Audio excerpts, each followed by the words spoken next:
আসসালামু আলাইকুম রহমতুল্লাহ। বন্ধুরা কেমন আছেন? আশা করি আল্লাহর রহমতে অনেক ভালো এবং সুস্থ আছেন। দেশে এবং প্রবাসে যে যেখান থেকে ভিডিও দেখছেন আপনাদেরকে অসংখ্য ধন্যবাদ জানাই। আজকে আমি এমন একটি ভিডিও নিয়ে হাজির হয়েছি, আয়নার ভিতরে হাজিরা দেখা বা আয়নার ভিতরে মুয়াক্কেল হাজির করা।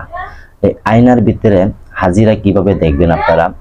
যে কোনো রোগীর বিষয়, যে কোনো রোগীর চিকিৎসা করুন বা এই আয়নার ভিতরে হুজুর আসা বলে দিবে যে এই ব্যক্তির কি রোগ হয়েছে বা কিভাবে চিকিৎসা করলে ভালো হবে, বিস্তারিত বলে দেবে।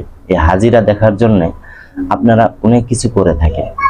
আজকের এমন একটি ভিডিও নিয়ে হাজির হয়েছি, যারা নাকি আপনারা কবিরাজি করে থাকেন যে হাজিরা দেখতে পারেন না, যে রোগীর শরীরে কি হয়েছে বা কি এতে সমস্যা হয়েছে, তাকে জাদু করেছে কিনা, তাকে বান মেরেছে কিনা, তাকে কেউ ক্ষতি করেছে কিনা, এই হাজিরা দেখবেন এই আয়নার ভিতরে। আজকে এমন একটি পরীক্ষিত আমল নিয়ে হাজির হয়েছি, যারা আপনারা অনেক ধরনের আমল করেছেন, যে হাজিরা দেখার পরীক্ষিত আমল আপনার পান নাই বা হাজিরা আপনারা দেখতে পারেন না। এমন অনেক আমল করেছেন যে কোনোটা সঠিক হয়, কোনোটা সঠিক হয় না। আজকে যে আয়না পড়ার মাধ্যমে আপনার হাজিরা দেখবেন, এই আয়নার ভিতরে মুয়াক্কেল এসে বলে দিবে যে এই রোগীর কি হয়েছে। যাই হোক বন্ধুরা, এমন একটি ভিডিও নিয়ে হাজির হয়েছি আপনাদের মাঝে, যে অনেক বন্ধুরা বলে থাকেন আমাকে যে আয়না পড়ার মাধ্যমে আমরা হাজিরা দেখতে চাই বা আমরা হাজিরা দেখব কিভাবে।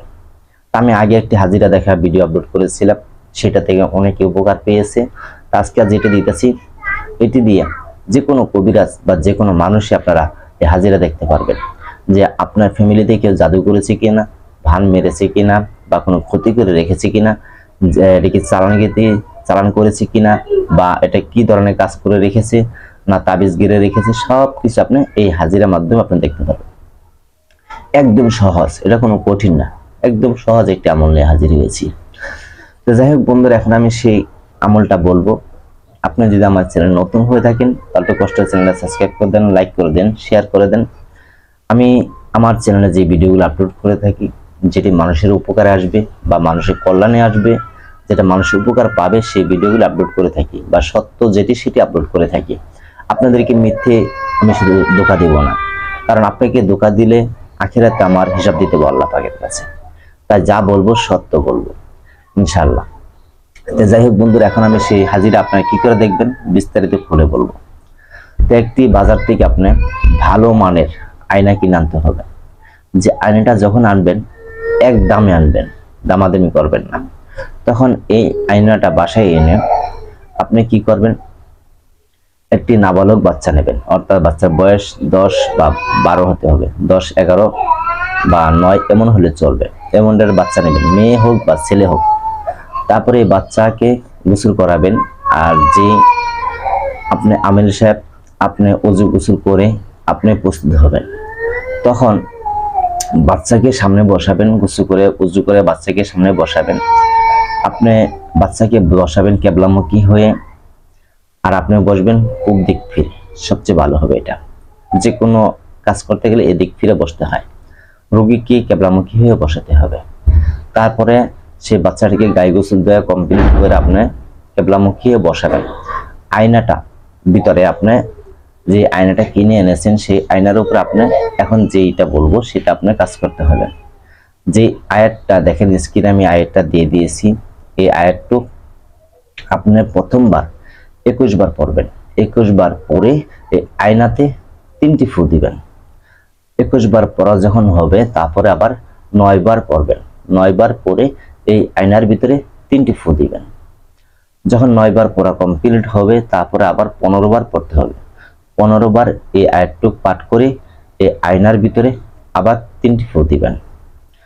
আপনার আয়না পড়া কমপ্লিট হয়ে যাবে।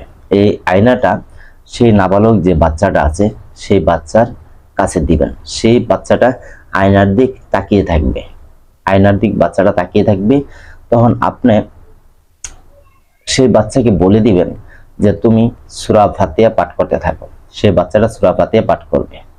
আর আপনি মনে মনে এই যে আয়াতটা দেখতে পাচ্ছেন, এটা আপনি মনে মনে পাঠ করবেন, মনে মনে পাঠ করবেন।